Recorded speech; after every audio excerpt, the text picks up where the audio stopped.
Welcome back to Everything Sports Radio Host. This is Ben and Jack. Our first topic today, recent rumors of Kyrie Irving recruiting LeBron James to join the Mavericks. What are your thoughts on this? I think it's crazy. Can it happen? It can, but I don't know. Salary cap kind of explains that LeBron may not be able to sit there with all those other players there. I mean, there's a lot of talent in Dallas already. Do they need more? Not really. What are you thinking about this situation? Well, maybe Dallas sort of does need LeBron because you look at last year's, you look at the regular season standings for the NBA earlier in the NBA season, the Mavericks just missed the playoffs. They just missed the playoffs.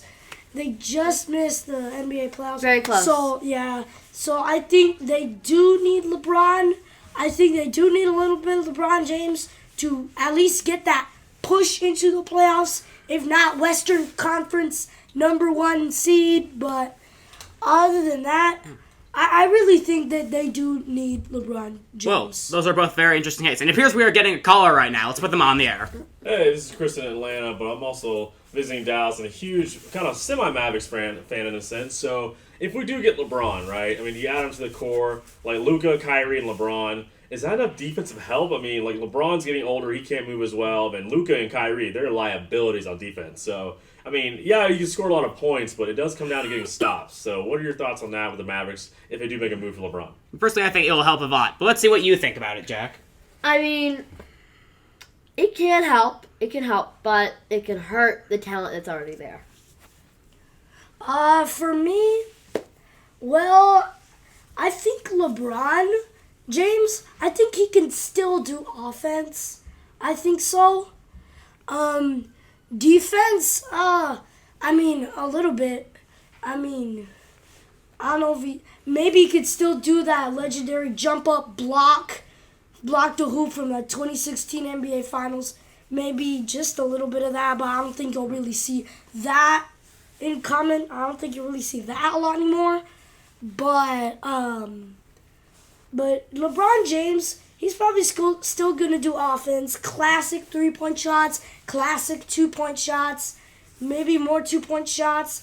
He might do a lot of threes too, but dunking a little bit. I mean, he might do a little bit of dunking, but he's mainly going to do 3-point shots and 2-point shots, maybe a free from the corner. So, yeah. All right, that is great news from you, Chris. All right, now moving on to the next topic. Will the Astros finish first in the AL West over the Texas Rangers? What do you think about this? I mean, they're very close. They can do it. The Astros need to add I'm not saying they need to get some new people on their team, but they might need someone, and they need a lot of help. Losing Luis Garcia hurts a lot, but they can do it on their own. They got this. They can do it. The Astros can win it. How about you?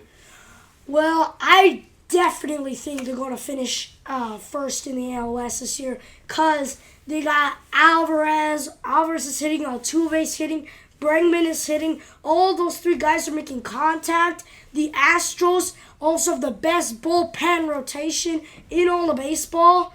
So I really, really think that they're going to be on top of the AL West this year. They are only 3.5 games behind the Rangers, and they're setting up.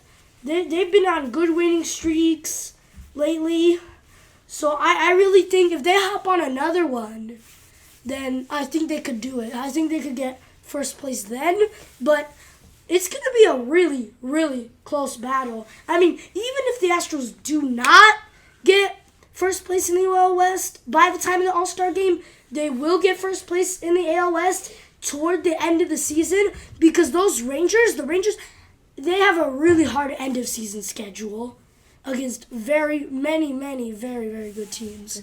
So, all right. Well, those are all very interesting takes here. Tune in next week where we'll cover even more of this great news on Everything Sports Radio.